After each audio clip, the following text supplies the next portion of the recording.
Hello learners, in today's video we are going to talk about Victorian period. Victorian period in English literature refers to the era during the reign of Queen Victoria. So the timeline of Victorian period is from 1837 to 1901. मतलब queen Victoria जब England की queen थी वो जो इरा है उसको हम Victorian period कहते हैं because of the name of Victoria. Okay, Victorian period romantic period ख़त्म होने के बाद स्टार्ट होता है और विक्टोरियन पीरियड के ख़त्म होने पे स्टार्ट होता है modern period. Victorian period is the time of great change in society, politics, science and religion. Victorian period के टाइम पे सोसाइटी में काफ़ी सारे चेंजेस आए थे on the basis of politics, science and religion. If we talk about the key events of this period, then there are three major events. The first is Industrial Revolution, second British Empire at peak, and third Darwin's theory of evolution. ये जो की events थे इनकी वजह से society में काफ़ी सारे चेंजेस आए on the basis of politics, science and religion.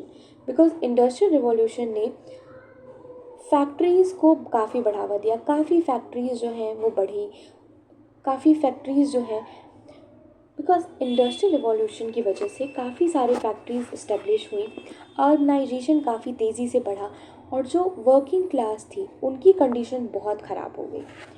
British empire इस टाइम पे पीक पे था क्योंकि कॉलोनाइजेशन काफ़ी तेज़ी से हो रहा था और कॉलोनाइजेशन की वजह से ब्रिटिश एम्पायर का एक्सपेंशन काफ़ी तेज़ी से हो रहा था. इस टाइम पे डार्विन्स थ्योरी ऑफ इवोल्यूशन आई जिसने रिलीजन और फेथ को चैलेंज किया. This era also saw the rise of middle class and democracy, and in this period women began to demand rights and education. Middle class और democracy की condition काफ़ी अच्छी हो गई थी और इस पीरियड में वुमेंस ने अपने राइट और एजुकेशन का डिमांड शुरू किया था. If you talk about the literary characteristic of this period, तो इस एरा के राइटर्स ने morality and virtue, faith versus doubt, sentimentality, social criticism and realism के बारे में ज़्यादा चीज़ें लिखी. They write about faith versus doubt क्योंकि डार्विन थ्योरी की वजह से लोगों के थॉट्स में, उनके थिंकिंग में एक कॉन्फ्लिक्ट क्रिएट हो गया था about faith and science. Sentimentality के बारे में उन्होंने लिखा because they want to write about human emotion. Okay, क्योंकि अर्बनाइजेशन की वजह से, इंडस्ट्रियल रिवॉल्यूशन की वजह से दे फील लाइक कि ह्यूमन इमोशन जो है वो डिक्रीज़ हो रहा था. They write about social criticism because they want to portray the reality of the society at that time. जो भी सोसाइटी में हो रहा था उस चीज़ को उन्होंने काफ़ी ज़्यादा क्रिटिसाइज़ किया है. एंड ऑफ कोर्स उसके जो मेन पॉइंट्स थे वो इंडस्ट्रियल रिवॉल्यूशन था, कोलोनाइजेशन था एंड डार्विन्स थ्योरी थी. Then he also wrote about realism. Realism पे उन्होंने ज़्यादा फोकस किया क्योंकि रोमांटिक पीरियड में जो पोएट्स और राइटर्स थे उन्होंने नेचर को एम्फेसाइज़ किया, उन्होंने इमेजिनेशन को एम्फेसाइज़ किया. तो इस पीरियड में नेचर, इमेजिनेशन उसको साइड करके रियलिटी को एम्फेसाइज़ किया गया. The major literary form of this period is novel. और नोवेल इतना ज़्यादा फेमस हुआ, इतना ज़्यादा पॉपुलर हुआ कि इस पीरियड को हम द एज ऑफ नोवेल भी कहते हैं. ये इस पीरियड का सबसे ज़्यादा पॉपुलर फॉर्म था. The key novelist of this period are Charles Dickens who exposed poverty, child labour, injustice and emotional appeal. Charles Dickens की जो नॉवेल्स थी उसमें उन्होंने पॉवर्टी के बारे में लिखा, चाइल्ड लेबर के बारे में लिखा, इनजस्टिस के बारे में लिखा और इमोशन, ह्यूमन इमोशन के बारे में लिखा. इनके जो मेजर टेक्स्ट हैं that is Oliver Twist and David Copperfield. Then we have Charlotte Bronte जिन्होंने फीमेल आइडेंटिटी और मोरल ग्रोथ पे ज़्यादा फोकस किया अपने नॉवेल्स में. And we have Emily Bronte जो कि चार्लोट ब्रॉन्टे की सिस्टर थी. इन्होंने passionate love, gothic element, human psychology, इसके बारे में अपनी नॉवेल्स लिखी. Then we have Thomas Hardy who write about fatalism, rural life and struggle about faith.